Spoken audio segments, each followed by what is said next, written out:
Happy Halloween, bookworms! Last year for Halloween I did the obvious Halloween videos. I talked about my favorite horror books, and I will link the video down below so you can go and check it out. This is one of my most beloved, most watched videos. This year, however, I decided to do a book tag. It's called a Halloween book tag, obviously, and originally it was created by the Library of Sarah, and of course I'll link her original video down below as well. Now note that there will be some similarities between the two videos, I mean the one from last year and this one, because let's face it, in the past year not much have changed in the department of scary books, but nonetheless I still think both videos are worth watching, so let's just get started with the questions. Question number 1. What's your favorite horror book? Mine is And Then There Were None by Agatha Christie, which is technically considered as a detective novel. But let's face it, this book is about a bunch of people stuck in a mansion on an island and one by one are being murdered. Tell me that's not horror. Question number 2. What's the scariest moment in a horror book you've read? Definitely the door-knocking scene in The Haunting of Hill House by Shirley Jackson. I did talk about it on my video last year, and I don't think I was ever so scared in a moment from a book as much that I was scared in this moment.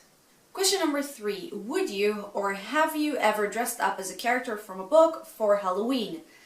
Disclaimer, where I grew up, we didn't have Halloween, we had Purim, which is kind of like the Jewish version of Halloween. We dressed up, we eat candy, but it's not scary.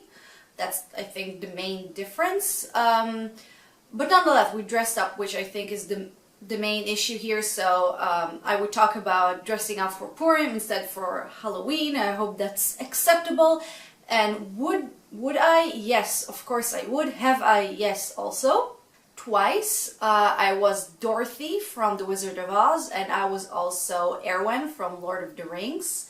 I did dress up both times at their movie version because I think people will recognize that more, but nonetheless, originally they were book characters. Question number 4. What do you think that your favorite book character would dress up as for Halloween?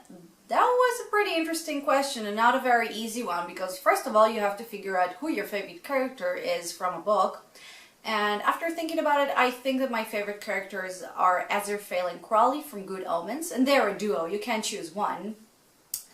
And I think that they would dress up as Bill and Ted from Bill and Ted's Excellent Adventure. Number 5. What's your favorite type of horror? That also took me a long time to think about, because I know I like thrillers, I know I like the more psychological, make us think kind of books in general, but it took me a while to think of whether I want something supernatural or non-supernatural, natural.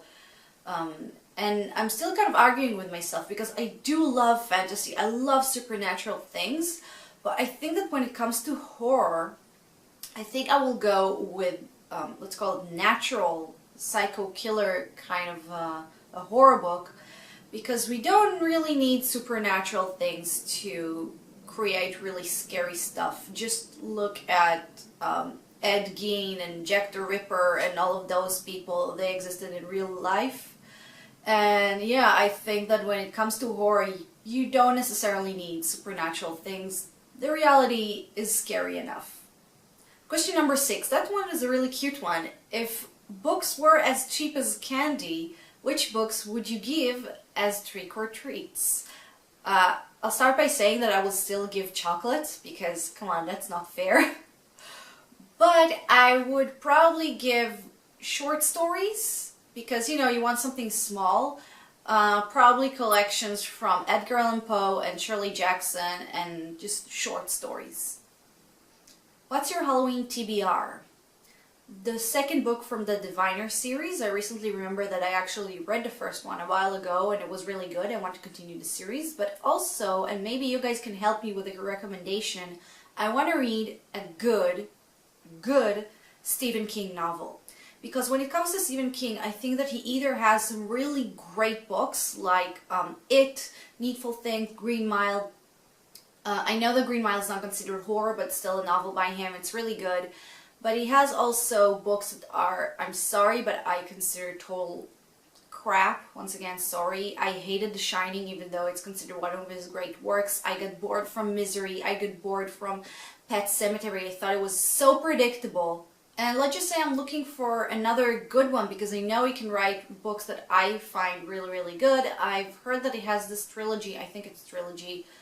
One of the books is called Finders Keepers, another is Mr. Mercedes. If you read them, tell me what you think. And yeah, my mission is to find another very good Stephen King book.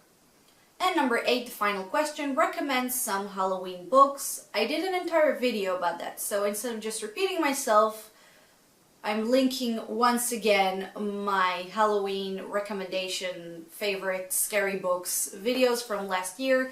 Watch it, it's a really good one. So that's it for my list. I hope you enjoyed this video. I hope you're dressing up, eating tons of candies. Unfortunately, I have to work for Halloween, but I am gonna dress up for work in a very kind of gothic-ish, maybe I'll wear this shirt. I can only wear black at work, so that kind of works out. So anyway, once again, thank you very much for watching. I really hope you enjoyed it. If you want some more, first of all, don't forget to watch my video from last year, but also subscribe to my channel, if you dare. I'm sorry, not really good at the scary stuff, but subscribe, like this video, and I'll see you guys next time. Bye bye, and happy Halloween!